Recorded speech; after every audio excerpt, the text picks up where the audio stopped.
ఆంధ్రప్రదేశ్ ముఖ్యమంత్రి నారా చంద్రబాబు నాయుడు మరోసారి ఢిల్లీ టూర్‌కి సిద్ధమవుతున్నారు. కూటమి ప్రభుత్వం అధికారంలోకి వచ్చిన తర్వాత పలుమార్లు ఢిల్లీ వెళ్లిన చంద్రబాబు ప్రధాని మోడీతో పాటు ఇతర కేంద్ర మంత్రులను తరచుగా కలుస్తున్నారు. అలాగే ఈ చర్చల్లో రాష్ట్రానికి సంబంధించి పలు డిమాండ్లు నెరవేర్చుకున్నారు కూడా. దీంతో చంద్రబాబు ఈసారి ఢిల్లీ టూర్ మీద చర్చ నడుస్తోంది.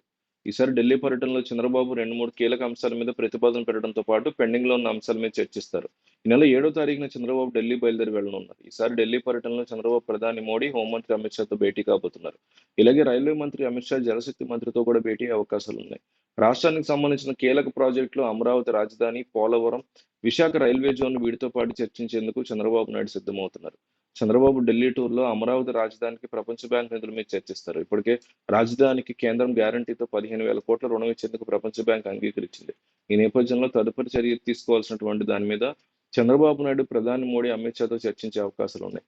అలాగే విశాఖ రైల్వే జోన్ శంకుస్థాపన ముహూర్తం మీద రైల్వే మంత్రి అశ్విని వైష్ణవ్‌తో చంద్రబాబు చర్చిస్తారు. దీంతో పాటు రాష్ట్రంలో పెండింగ్ రైల్వే ప్రాజెక్టుల మీద చర్చలు జరగబోతున్నారు. వీటిలో అమరావతికి ప్రపంచ బ్యాంక్ నిధులు, రైల్వే జోన్ శంకుస్థాపన ఖాయంగా కనిపిస్తున్నాయనేది మనకు స్పష్టమవుతోంది. మరోపక్క ఆంధ్రప్రదేశ్‌కి సంబంధించినటువంటి కీలక అంశాన్ని కూడా చంద్రబాబు ప్రకటించారు. ఏపీలో వరద బాధితుల ఆర్థిక సాయం మీద ముఖ్యమంత్రి చంద్రబాబు కీలక వ్యాఖ్యలు చేశారు. ప్రభుత్వం అందిస్తున్న ఆర్థిక సాయం జమకు సంబంధించి సాంకేతిక సమస్యలను వెంటనే పరిష్కరించాలని అధికారులను ఆదేశించారు. 4వ తారీఖు శుక్రవారం అంటే ఈ రోజు నాటికి అందరికీ పరిహారం పంపిణీ పూర్తి కావాలని, వరదల వల్ల నష్టపోయిన వారిలో ఏ ఒక్కరు అసంతృప్తితో ఉండడానికి వీల్లేదని అన్నారు. వరద సాయం పంపిణీల సమస్యలు, బాధితుల ఫిర్యాదు మీద సచివాలయంలో ముఖ్యమంత్రి చంద్రబాబు సమీక్షించారు. ఏపీలో భారీ వర్షాలు, వరదల కారణంగా నష్టపోయిన బాధితులు ప్రభుత్వం డబ్బులు విడుదల చేసింది. అయితే సాంకేతిక సమస్యలతో 22,116 మంది లబ్ధిదారుల అకౌంట్లో డబ్బులు జమ కాలేదు.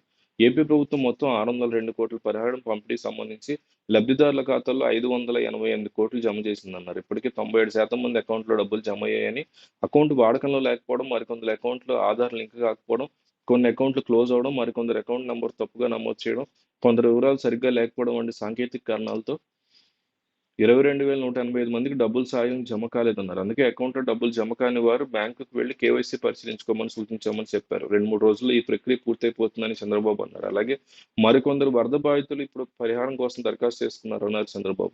వాటిని పరిశీలించి అర్హులైన వారికి సాయం అందిస్తున్నామని అధికారులు ముఖ్యమంత్రికి వివరించారు.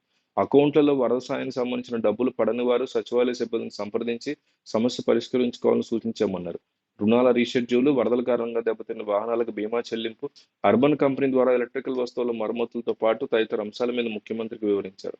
వరద ముంపు ప్రభావిత బాధితులకి కుటుంబం యూనిట్‌గా ఆర్థిక సహాయాన్ని అందిస్తోందన్నారు కలెక్టర్ సృజన. వారి బాధిత కుటుంబంలో ఒకరిని గుర్తించి వారి ఆధార్‌కి అనుసంధానమైన బ్యాంక్ అకౌంట్‌లతో డీబీటీ ద్వారా డబ్బులు జమ చేస్తున్నట్టు తెలిపారు. కుటుంబంలోని మరో వ్యక్తికి లబ్ధిదారునిగా గుర్తించడానికి వీల్లేని విషయాన్ని గుర్తించాలని, అనవసరంగా అర్జీలు అందజేయొద్దని సూచించారు. వరద బాధితులకు అత్యంత పారదర్శకంగా సహాయం అందిస్తున్నామని, ఇప్పటి వరకు ఇళ్లు, వాహనాలు తదితర నష్టాలకు సంబంధించి 1,12,481 మంది బ్యాంక్ ఖాతాల్లో సాయం జమ అయినట్టు ఆయన తెలిపారు.